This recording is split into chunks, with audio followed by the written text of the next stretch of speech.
trapezoids, parallelograms, rhombuses, regular polygons, all kinds of crazy stuff. We're always going to be saying base times height. So we need to have a comprehension of what the base and the height is to each other. And they are the two things that are perpendicular to each other. Now in a rectangle, that's easy to see because a rectangle has nothing but a bunch of perpendicular right corners. All right? But when we get to something like this, if I label this bottom as the base and I'm looking for the height, is it an actual side or piece of that thing? No, I would have to find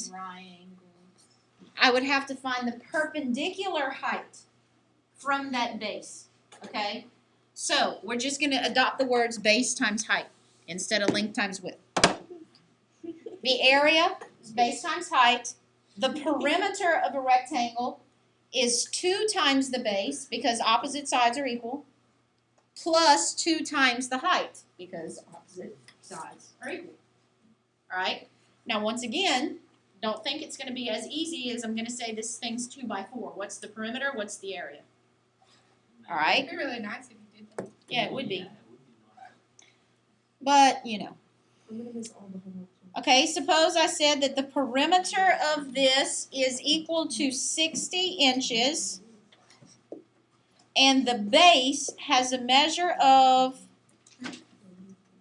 20 inches. And I said find the area. What do you have to find first? The base and height. You have to find the height. Okay, come on. Ooh, man.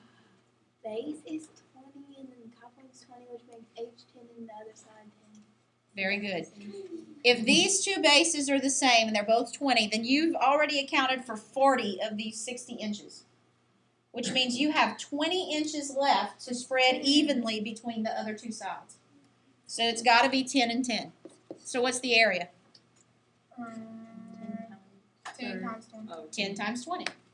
The area is 200 inches squared because we're multiplying 10 inches times 20 inches, which would be like x times x. So it's inches squared. Okay?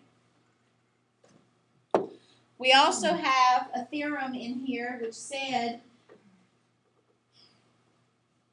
this is not a good example because we're going to end up with a trapezoid. If you have a shape that you're looking for the area and we have no formula for this shape, we can separate it into a bunch of shapes that we do have formulas for. And we can find each individual area and then add them together. Lauren? Couldn't you just draw a straight across line? You could draw a straight across line. Yeah. And then the other side would be 2, like on the other side. Right? And And then we'd you have to draw some more. Yeah, and then you would have to like add all the 2.8s down there, right? Yes, you could. See, because now I've created 4 Yes. rectangles where the dimensions of this one's 2, right? But all the way across here, it's 2.8 plus 2.8 plus 2.8 plus 2.8. Now let me show y'all something easier. And this only works on this shape because all of them are the same. Watch if I do this.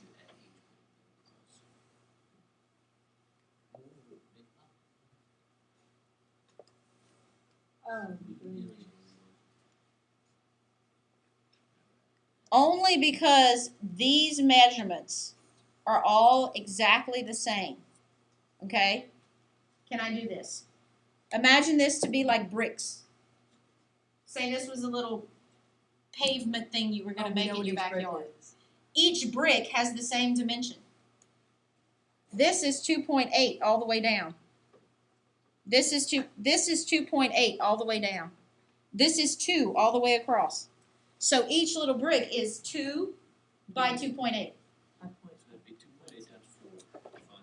I could find the area of one brick And multiply. by the total number of bricks that I have. Well, how many bricks do I have? Oh, no. 10. 56. I have 10 bricks and each one is 5.6 square inches.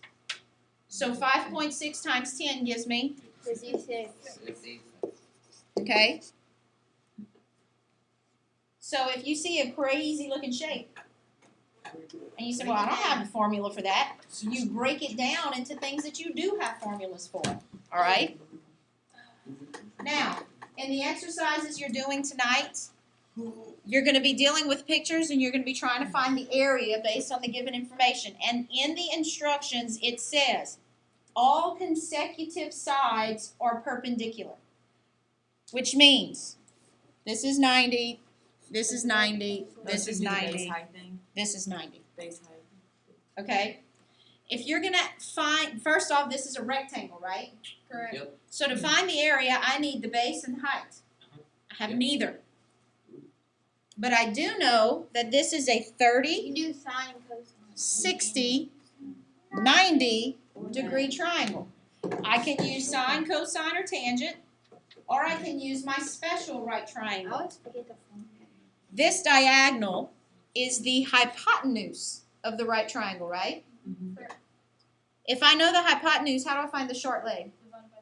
Divided by 2. So across from the 30-degree angle, that's 9 inches or whatever long. If you know the short leg, how do you find the long leg? Multiply by square. Okay? Now you know the base and you know the height. So what's the area?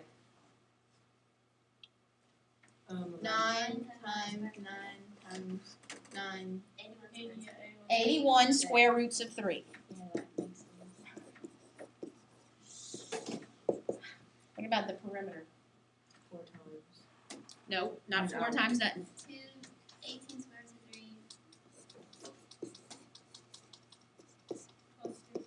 Plus 18. 18 square roots of 3 plus 18. Why can't you add 18 square roots of 3 to 18? They're not the same. They're not like terms. Like apples and Right. Like what? Apples and oranges. Had some apples, but not. yeah, it is.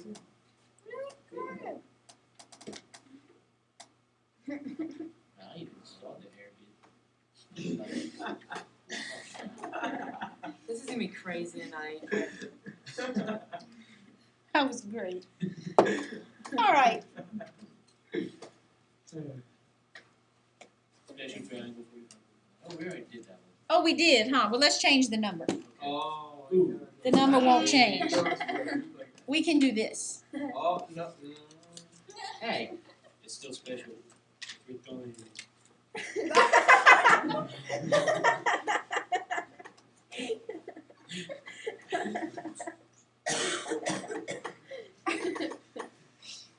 Do you still put these on YouTube?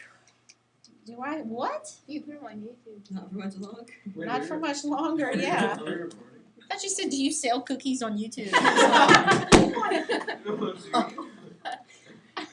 yes. We'd like Okay. 40 gigabytes.